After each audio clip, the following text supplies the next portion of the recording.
Hello everyone, मैं हूं सुमित कुमार नागर और कंप्यूटर गुरु हम में आपका स्वागत है।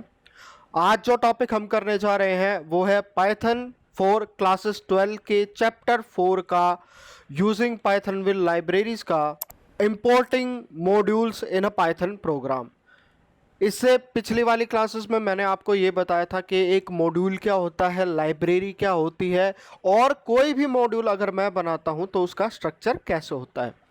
पिछले वाले जब हमने मैथ मॉड्यूल और रैंडम मॉड्यूल डिस्कस किया था तो उसके अंदर मैं आपको ऑलरेडी बता चुका हूं कि कोई भी मॉड्यूल जो यूज़ करना है वो कैसे करना है। तो मेरी सबसे रिक्वेस्ट है कि ये वाली जो वीडियो है, आज का जो लेक्चर है वो थ्योरेटिकल लेक्चर, इसका जो प्रैक्टिकल था वो हम पहले ही कर चुके हैं। वो प्रैक्टिकल हमने किया था मैथ मॉड्यूल और रैंडम मॉड्यूल में। तो वो वाली वीडियोस का लिंक जो है मैं आपको डिस्क्रिप्शन में भी दे दूंगा और उसके साथ साथ आपके अपर कॉर्नर हाईलाइट में भी हो रहा होगा। तो पहले आपने ये वीडियो समझनी है, फिर उसके बाद उन दोनों वीडियोस को भी देखना है ताकि आपकी जो अंडरस्टैंडिंग है वो बेटर हो जाए और एक बार अगर आप कर लोगे तो ये टॉपिक दोबारा करने की जरूरत आपको ना पड़े। तो चलिए आज हम डिस्कस करेंगे कि अगर हमारे पास कोई भी मॉड्यूल होता है तो उसको अपने प्रोग्राम में हमें यूटिलाइज कैसे करना है। तो उसके लिए जो कीवर्ड यूज होता है वो होता है इंपोर्ट। इंपोर्ट क्या करता है? इंपोर्ट एक स्टेटमेंट होती है जिसको अगर मैं यूज करता हूं तो वो जो कोई भी मॉड्यूल होगा उसको उठाकर मेरे प्रोग्राम के अंदर डाल देगा। और इंपोर्ट किस तरीके से काम करता है? इंपोर्ट दो तरीके से काम करता है। या तो ये क्या करेगा, ये जो भी मॉड्यूल था वो पूरा का पूरा लाकर उठाकर मेरे प्रोग्राम में दे देगा। उसके लिए जो स्पेसिफिक रहेगा वो क्या रहेगी, जो कमांड रहेगी वो होगी हमारी इंपोर्ट मॉड्यूल। या फिर ऐसे बात हो सकती है कि आपका जो मॉड्यूल है वो बहुत ज़्यादा बड़ा है, उसमें बहुत सारे फंक्शन डिफाइन है, अलग अलग तरह की फंक्शनैलिटी है, अलग अलग तरह के वेरिएबल हैं, बट वो सारे आपको अपने प्रोग्राम में यूज़ नहीं करने हैं।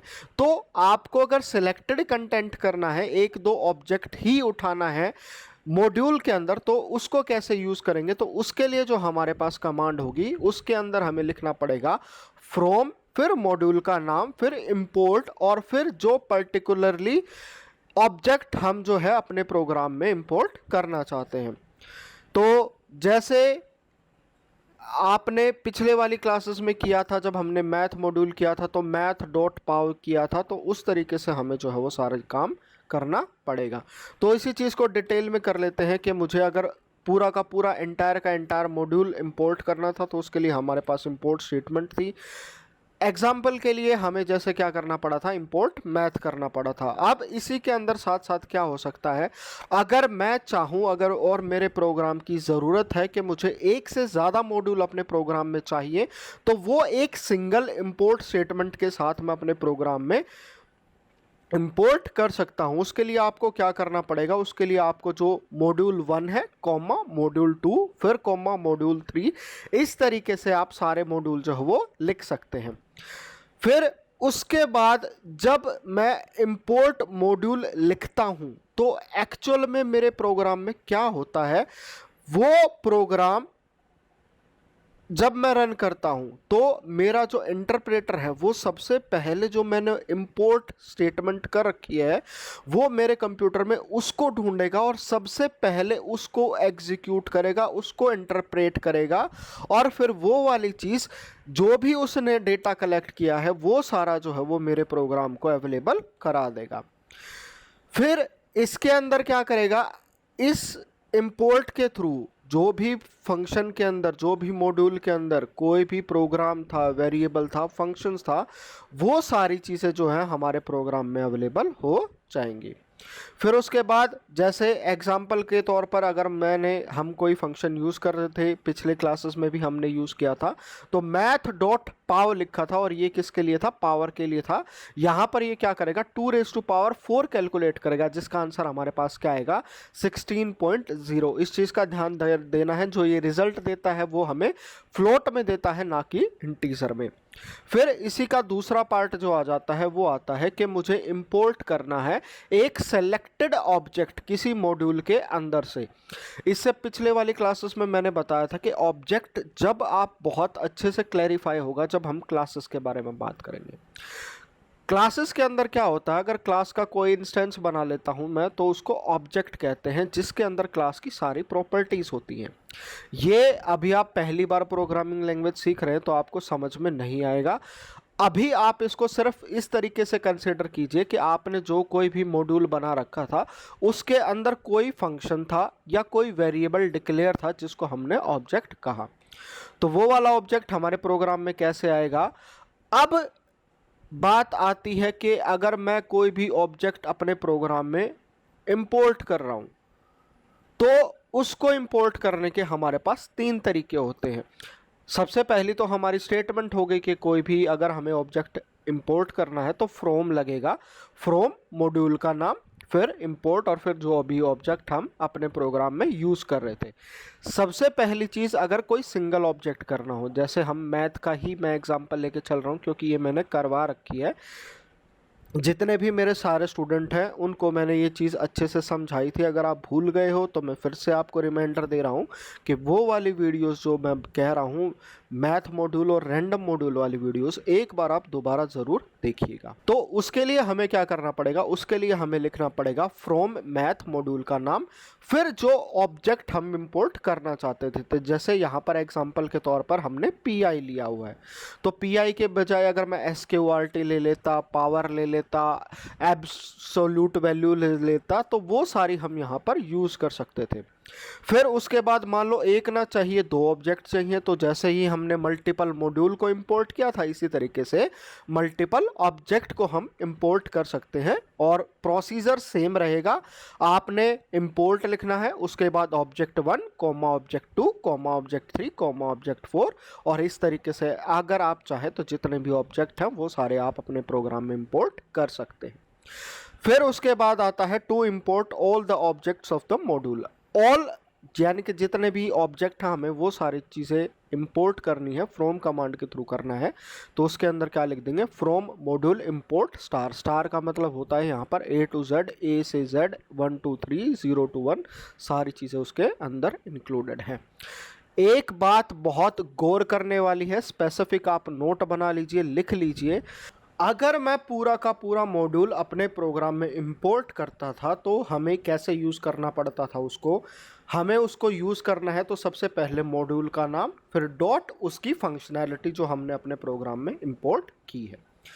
अब अगर मैं इंडिविजुअली ऑब्जेक्ट करता हूं तो ऑब्जेक्ट करते वक्त हमने एक बात का ध्यान देना है कि अब यहाँ पर जो है हमें मॉड्यूल का स्पेसिफिकली नाम देना नहीं पड़ेगा। हम क्या है, हम डायरेक्ट उस ऑब्जेक्ट को ही यूटिलाइज कर सकते हैं। वो किस तरीके से करते हैं, क्यों होता है, ये हम आगे वाली स्लाइड्स में जानेंगे। कि जैसे अगर मैंने किया है फ्रॉम मैथ इंपोर्ट पी, तो बजाय यूज़ करने के प्रिंट मैथ डॉट पी, हम डायरेक्ट जो है वो पी को प्रिंट कर सकते हैं।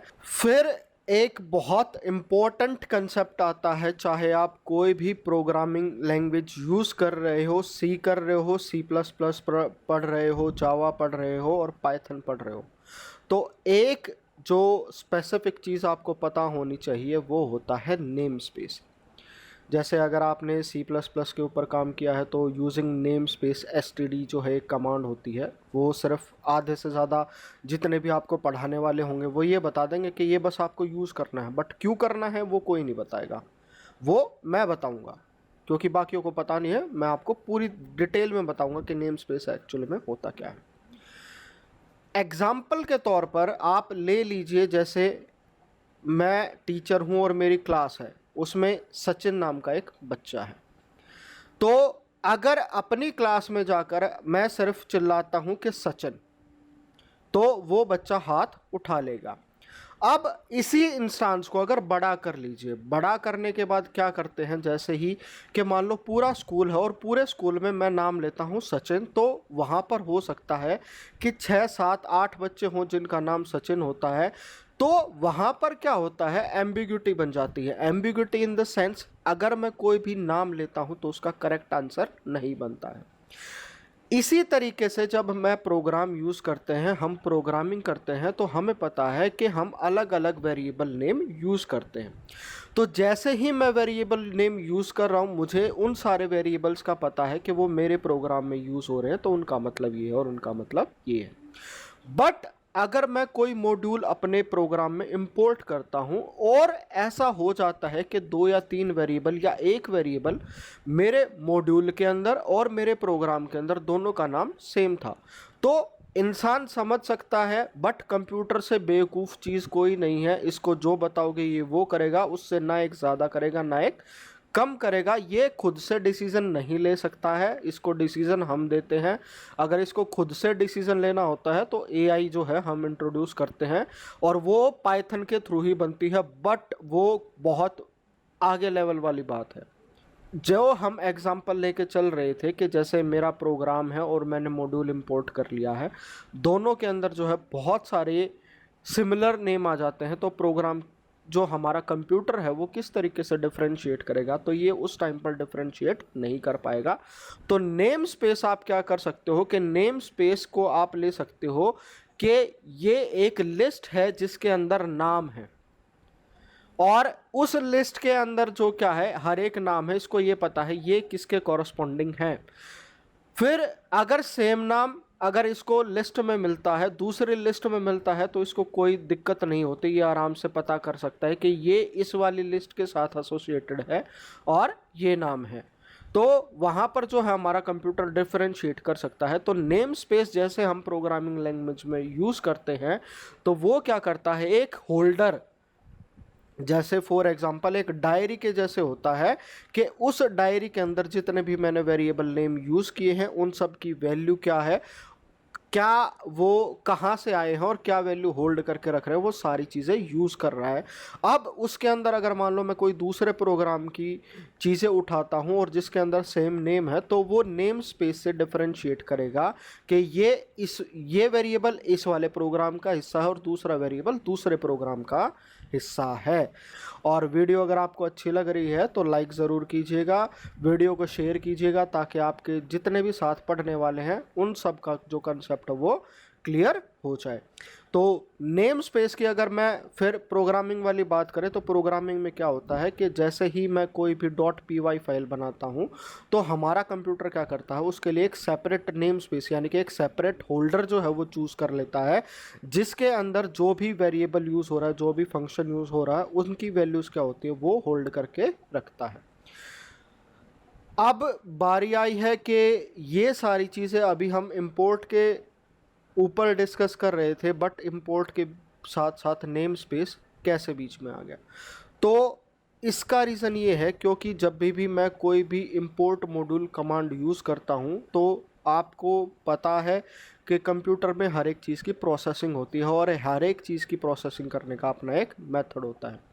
तो जैसे ही मैंने इंपोर्ट कमांड लिखी है, तो बैक एंड में मेरे सिस्टम में क्या होगा, वो सबसे पहले क्या करेगा, जो कोड उस मॉड्यूल के अंदर है उस सब को इंटरप्रेट करेगा और एग्जीक्यूट करेगा। एग्जीक्यूट करने के बाद क्या हो जाएगा, उसके अंदर जो भी वेरिएबल जो भी फंक्शन डिक्लेयर थे उनको वो एसोसिएट करेगा उसके नेम स्पेस के साथ, और वो सारी फंक्शनैलिटी क्या है मेरे प्रोग्राम में ऐड कर देगा। जैसे ही वो प्रोग्राम में ऐड करेगा, हमें पता है कि जो मॉड्यूल है वो भी कोई .py फाइल है और जो मैं प्रोग्राम बना रहा हूँ वो भी कोई py फाइल है। तो ये क्या करेगा, दोनों को कंबाइन कर देगा। मॉड्यूल का नेम स्पेस अलग रहेगा और प्रोग्राम का नेम स्पेस अलग रहेगा। और इसी वजह से अगर मैं कोई भी, जैसे मैंने अभी आपको बताया था कि पिछली जब कोई भी पूरा का पूरा हम मॉड्यूल इंपोर्ट करते हैं, तो यहाँ पर मैंने स्पेसिफिकली बताया था कि जैसे ही उस पूरे मॉड्यूल की कोई फंक्शनैलिटी मैं यूज़ करूँगा तो मुझे जो है उसका नाम देना पड़ेगा। तो एक्चुअल में यहाँ पर जो हम मैथ यूज़ कर रहे हैं ये उसका नेम स्पेस है। तो आपने जो मेन बात यहाँ से सीखनी है कि इंपोर्ट मॉड्यूल जो कमांड होती है उसको हमारा सिस्टम जब एग्जीक्यूट करता है तो दो नेम स्पेस क्रिएट होते हैं, एक मॉड्यूल के नाम से और एक मेरे प्रोग्राम के नाम से। मेरे प्रोग्राम के वेरिएबल को मैं डायरेक्ट नाम लिख के एक्सेस कर सकता हूं। अगर मुझे कोई भी ऑब्जेक्ट कोई भी फंक्शनैलिटी जो मॉड्यूल था उसकी यूज़ करनी है, तो उसके लिए पहले उसका नाम, फिर डॉट ऑपरेटर और फिर फंक्शन का नाम लगेगा। फिर उसके बाद बारी आती है processing of from module import object. अब यहाँ पर देखना, यहाँ पर जो है इससे पिछले वाले में मैं पूरा का पूरा मॉड्यूल इंपोर्ट कर रहा था। अब यहाँ पर हम क्या कर रहे हैं, एक मॉड्यूल का एक पर्टिकुलर ऑब्जेक्ट ही जो है वो इंपोर्ट करते हैं। तो उस टाइम पर उसकी प्रोसेसिंग कैसे होगी, तो उसकी प्रोसेसिंग में क्या हो जाएगा, सेम काम होगा जो पिछले वाले में होता था। जो भी मैंने मॉड्यूल था वो इंटरप्रेट होगा और एग्जीक्यूट होगा। पिछले वाले में क्या हो रहा था, हमें सारे जितने भी ऑब्जेक्ट, जितने भी वेरिएबल उसके अंदर डिक्लेयर थे, वो सारे मेरे प्रोग्राम को एक्सेसिबल हो रहे थे। इसके अंदर क्या होगा, जो भी हमने स्पेसिफाई किया है, जो भी ऑब्जेक्ट, सिर्फ वही हमारे प्रोग्राम के अंदर ऐड होगा। दूसरे वाले से ये मेन डिफरेंशिएट कैसे करेगा, ये करेगा इस बात के ऊपर कि अब हम जो है यहाँ पर स्पेसिफिक ऑब्जेक्ट ही जो है अपने प्रोग्राम में इंपोर्ट कर रहे हैं, ना कि पूरा का पूरा मॉड्यूल। तो जो बेसिक डिफरेंस है जो आपने याद रखना है, जो मोस्ट इंपॉर्टेंट पॉइंट है, एग्जाम में पूछा जाएगा, इंटरव्यू में भी पूछा जाएगा, और अलग अलग जो कम्पिटिटिव एग्ज़ाम होते हैं उसमें भी पूछा जाएगा कि दोनों में क्या डिफरेंशिएट होता है। अगर मैं कोई पर्टिकुलर मॉड्यूल के अंदर से सिर्फ एक ऑब्जेक्ट अपने प्रोग्राम में इंपोर्ट करता हूं तो वहां पर एक नेम स्पेस रहेगा, और अगर मैं पूरा का पूरा मॉड्यूल इंपोर्ट करता हूं तो वहां पर दो नेम स्पेस क्रिएट होंगे। तो यहां पर क्या हो जाएगा, अगर ऑब्जेक्ट किया है तो कोई न्यू नेम स्पेस क्रिएट नहीं होगा, जो भी हमारे प्रोग्राम का नाम था उसी नेम स्पेस में उसकी ऑब्जेक्ट ऐड हो जाएगा।